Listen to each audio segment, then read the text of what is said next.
Hello po, magandang umaga po sa inyong lahat. Ako po ay si Danilo Manuel, ang inyong lingkod.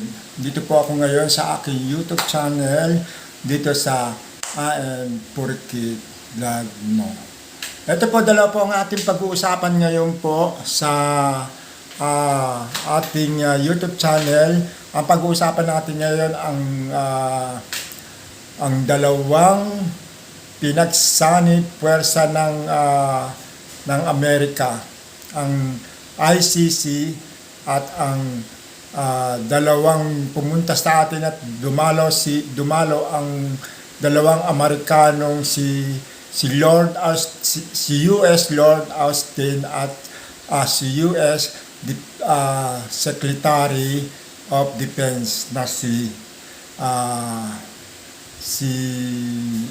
Anthony Blinken. Yan po. Ito po, sana po paki-subscribe po ang aking YouTube channel para po sa ikagaganda ng ating mga balita, at para paki-subscribe po ang aking YouTube channel para sa mayroon po kayong makikitang dulot na balita na nagbumula sa akin at lagi kayong update sa mga balitang ito. Ito po, unahin po natin ang balitang tungkol sa ICC. ICC, International Criminal Court. Pinapasok na po ang ICC sa ating bansa, pero pinapasok lang.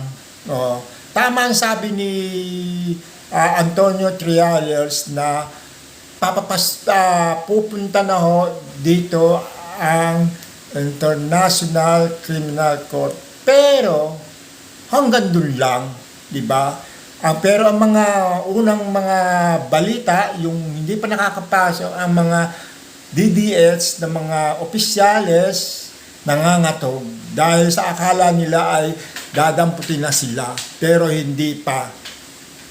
Investigation pa lang, di ba? Iimbestigahin pa lang sila at ganyan, kukuha ng detalye kung ano nangyari sa war on drug, di ba? Kaso hanggang doon lang ang kanilang pero hindi pa sila na-interview. Di ba? Hindi naman sila pwedeng dapatin kagad at hindi naman pwedeng mamakailam ang gobyerno natin, gobyerno ng Pilipinas. Pinapasok lang sila. Welcome na welcome. Hanggang doon lang. At sa mga interview, sila lang bahala. Di ba? Hanggang doon lang. Pero hindi naman sila uhulihin. Matatagalan pa yan. Diyos ko, hindi ka warrant of arrest para sa iyo. Dadamputin ka na namin. Hindi. Ang alam ko, ang mga interviewin, si Bato de la Rosa, Oscar Albayalde, at si Mata, Sir Camera, at yung isa pa, hindi ko po kilala kung sino isa, nakalimutan ko ng pangalan. Diba? Yan lang pong interview tungkol sa war on drug na sa administration ni Digong. Si Digong, dadamputin din yan dahil gawa ng siya ang promotor. Siya po ang nag-uutos na damputin niyo yan, patayin niyo yan. Ganun lang, hanggang doon lang, di ba?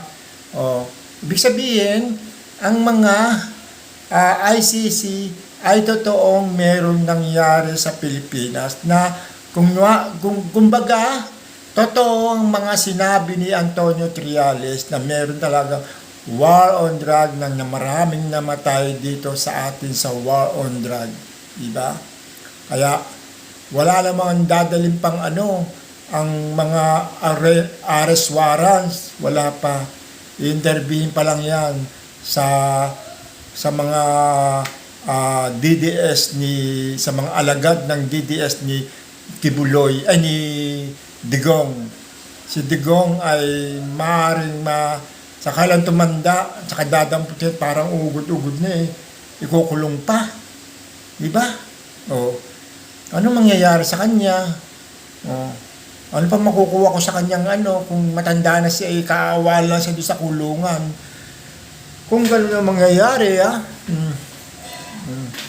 Ito naman po sa dalawang Secretary of Defense, sa dalawang sekretary ng mga Amerikano ang ating pag-uusapan tungkol sa binigay nilang tulong sa Pilipinas tungkol ng balikatan na exercise na sila ay nagbigay ng tulong para sa mga Amerikano at sa mga Pilipinong military tungkol sa balikatan exercise sa tabing dagat kung saan man sila nag-exercise.